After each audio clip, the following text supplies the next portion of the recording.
Gaming করার সময় হঠাৎ ফোন এত গরম হয়ে যায় যে হাতে ধরাই কঠিন হয়ে পড়ে, তাই না? অনেকেই ভাবেন এটা মানে ব্যাটারি নষ্ট হয়ে যাচ্ছে, কিন্তু আসল কারণ সম্পূর্ণ আলাদা হতে পারে। আজকে আমি দেখাবো আসল 7টা কারণ আর প্রতিটার সহজ সমাধান। চলুন শুরু করি। ভিডিওটি শেষ পর্যন্ত দেখুন, কারণ শেষের টিপসটা আপনার ফোনকে অনেক সময় বাঁচাতে পারে। ফোনে গেমিং করার সময় অনেক সময় এতই গরম হয়ে যায় যে হাত দিয়ে ধরাই যায় না।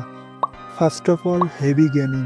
গেম খেলার সময় ফোনের প্রসেসর সর্বোচ্চ ক্ষমতায় কাজ করে, যার ফলে স্বাভাবিকভাবেই তাপ উৎপন্ন হয়। এটা পুরোপুরি বন্ধ করা সম্ভব না, তবে কমানো যায়। গেম খেলার সময় গ্রাফিক্স সেটিংস মিডিয়াম বা লো রাখুন, আর প্রতি 40 মিনিট পর পর এটাকে বন্ধ রাখুন, যাতে ফোন ঠান্ডা হওয়ার সময় পায়। সেকেন্ড স্টেপ, চার্জ দেওয়ার সময় ব্যবহার করি। অনেকেই চার্জে বসিয়ে সাথে সাথে গেম খেলেন বা ভিডিও দেখেন। এটা ফোনকে দ্বিগুণ গরম করে দেয়, কারণ একদিকে চার্জিং সার্কিট কাজ করছে আর একদিকে প্রসেসর ও ভারী কাজ করছে। চেষ্টা করুন চার্জ দেওয়ার সময় ফোন যতটা সম্ভব কম ব্যবহার করতে, বিশেষ করে হেভি অ্যাপ এড়িয়ে চলুন। থার্ড স্টেপ, ব্যাকগ্রাউন্ডে চলা অ্যাপ। অনেক অ্যাপ আমরা ব্যবহার করি না, সেগুলো ব্যাকগ্রাউন্ডে চলতে থাকে আর প্রসেসরকে ব্যস্ত রাখে।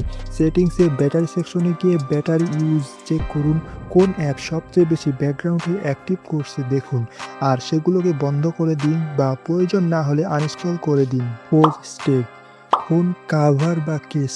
মোটা বা প্লাস্টিকের কাভার ফোনের তাপ বের হতে বাধা দেয়, ফলে ভেতরে তাপ জমে থাকে। গেমিং করার সময় বা ফোন বেশি গরম হলে সাময়িকভাবে কাভার খুলে রাখুন, এতে তাপ দ্রুত বেরিয়ে যেতে পারবে। 5 স্টেপ, স্ক্রিন ব্রাইটনেস বেশি রাখা। টিকটক ব্রাইটনেস স্ক্রিনকে বেশি পাওয়ার কনফিডেন্স করাতে বাধ্য করে, যা তাপ উৎপন্ন করে। ব্রাইটনেস অটো মোডে রাখুন বা প্রয়োজনের বেশি বাড়িয়ে রাখবেন না। 6 স্টেপ, দুর্বল নেটওয়ার্ক সিগন্যাল।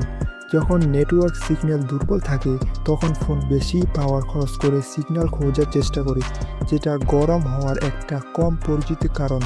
দুর্বল নেটওয়ার্ক এড়িয়ে থাকলে সম্ভব হলে ওয়াইফাই ব্যবহার করুন বা এয়ারপ্লেন মোড কিছুক্ষণের জন্য অন অফ করে নেটওয়ার্ক রিফ্রেশ করুন।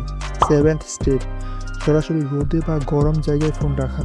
অনেকেই এই বিষয়টা খেয়াল করেন না, কিন্তু গাড়ির ড্যাশবোর্ডে বা রোদে ফোন রাখলে এমনিতেই তাপমাত্রা অনেক বেড়ে যায়। ফোন সবসময় ছায়াযুক্ত বা ঠান্ডা জায়গায় রাখার চেষ্টা করুন। এবার বলি, যদি ফোন হঠাৎ অতিরিক্ত গরম হয়ে যায় এবং জরুরি অবস্থায় কি করবেন?